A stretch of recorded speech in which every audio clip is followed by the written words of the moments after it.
A frequent theme of role-playing games is the battle between good and evil, and D&D broke this right at the beginning with its alignment system by suggesting that everyone alive could be summed up into 9 personality types of the basic alignments.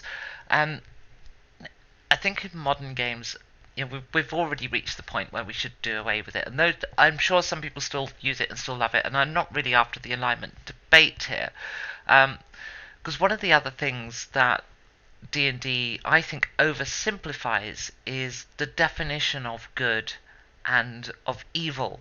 They're very clearly defined things, to the extent that dragons are even color coded for the player's convenience. Uh, you know, if they're metallic, they're good. If they're chromatic, they're bad. Um, yeah, yeah, that's not awkward in light of modern perceptions of racial harmony, is it? One of the things that always struck me about the end of The Hobbit was that you had all of these different armies there, or the 5 armies, and 4 of them at least had very, very different reasons for being there.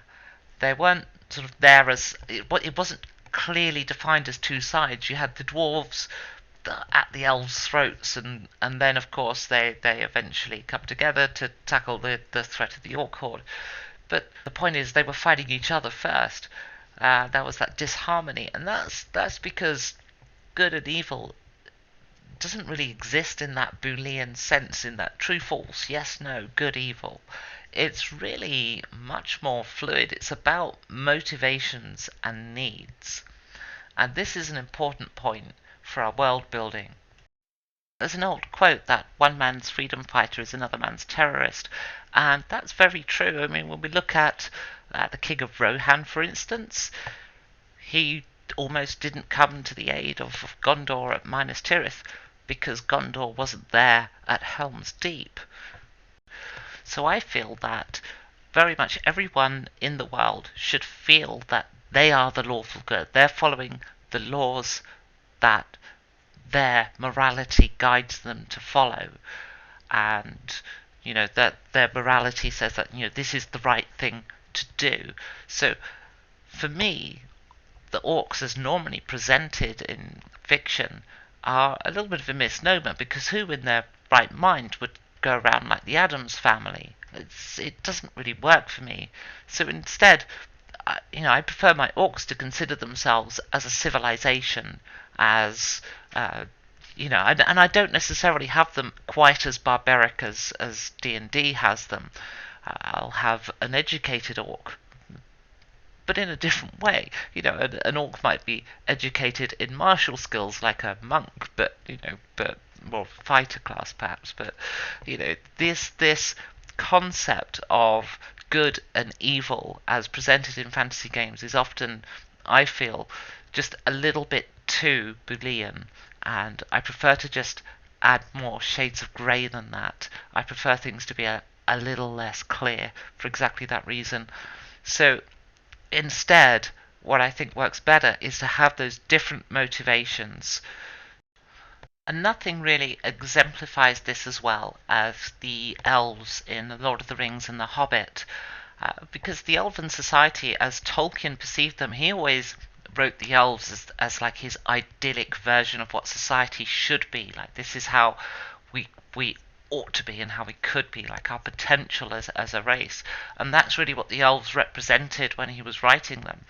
And then you look at their actions throughout the 2 stories he wrote, and sometimes they're bordering on the evil. Certainly, if you consider good and evil to be a Boolean thing, then at times the elves are doing evil things.